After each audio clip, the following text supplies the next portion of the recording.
Mr. President. Senator from Massachusetts. Thank you, Mr. President. Mr. President, the Republican leader is bringing out for a vote on the floor of the Senate this afternoon the Green New Deal resolution. What the Republican leader, however, is not doing is allowing us to have any hearings, any witnesses, any science, any evidence of the massive destruction in our country just over the last 2 years from fires, from flooding, $400 billion worth of damage. None of that will ever be heard out here. None of it was heard in a committee because the Republican leader is making a sham out of this process. It is not a serious process that this incredible issue deserves. The United Nations has made it clear that climate change is now an existential threat to our country and to the planet.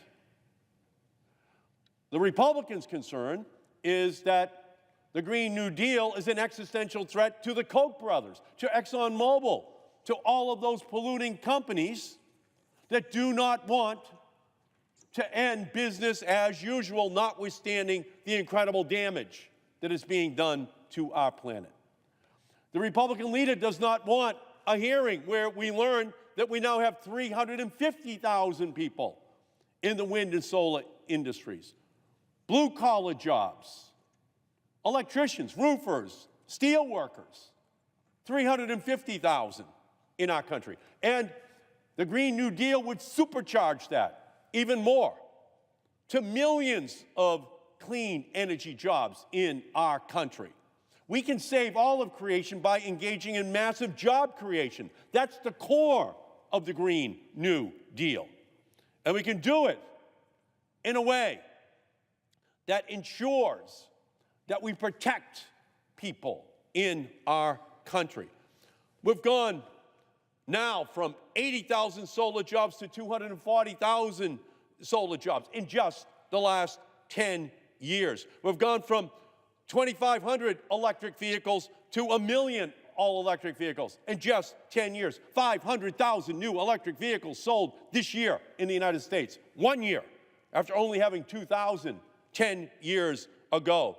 We are going to go from 1,000 megawatts of solar capacity to 65,000 megawatts in 2018. That's a revolution in 10 years.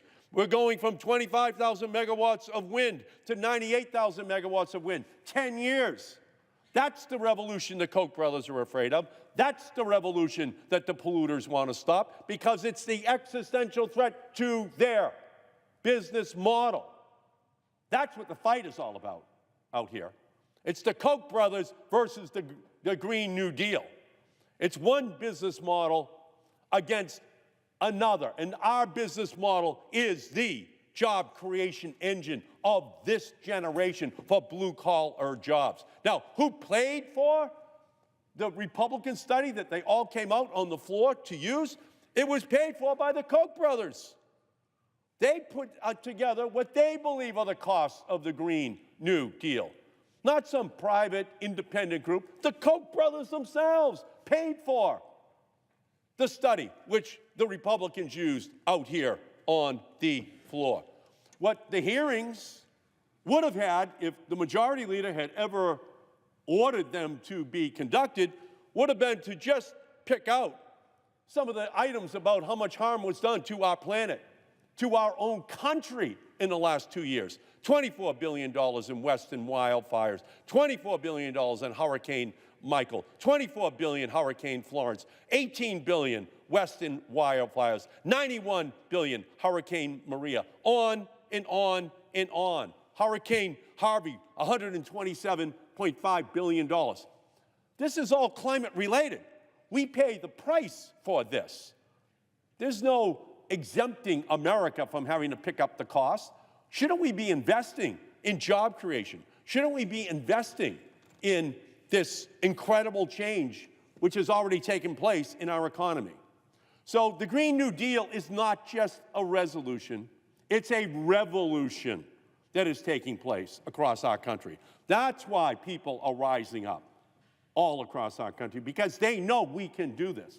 They know that this is a job creation engine that absolutely can create millions of jobs, that can absolutely begin the process of having America once again be the leader on this issue. The denier-in-chief sits in the White House. The denier-in-chief addressed the United States and the State of the Union for an hour and 20 minutes just 7 weeks ago and did not mention climate change, did not mention clean energy jobs. That's why we're in this fight. We're in the fight because if we don't lead, the rest of the world will not follow. You cannot preach temperance from a bar stool. You can't tell China, you can't tell India what to do if you are not leading yourself. We are the United States of America. President Kennedy challenged our country to have a mission to the moon. He said in his speech at Rice University, we would have to invent new metals, new alloys, propulsion systems that did not exist, and we would have to bring that mission safely back from the moon through heat, half the intensity of the sun, and get it completed within 10 years. We did that as a nation. We can do this as well. We can deploy these technologies. We can invent new technologies. We can create millions of jobs within our country because we are bold. We are a country that can do it. The president is, for all intents and purposes, John F. Kennedy in reverse. He says that we can't do it. He says that we should not accept this challenge. Well, ladies and gentlemen, the Green New Deal is accepting the challenge, and we're looking forward to this debate today and every day until Election Day of 2020.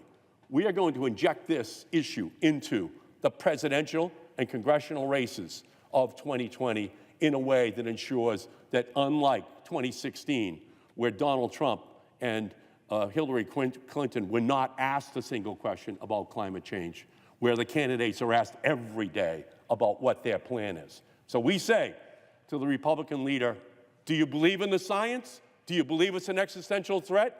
And if you do, where is your plan? Where's the Republican plan to deal with the science of climate change? If you do not believe it's a threat, then say it. If you do not believe the science, then say it. But if you do believe the science, then all we say to you is, where's your plan to deal with this challenge? President Kennedy responded to the challenge of the Soviet Union controlling outer space, and we succeeded. What is the plan of this Republican era to deal with the challenge of climate, an existential threat to our planet? We thank you, Mr. President.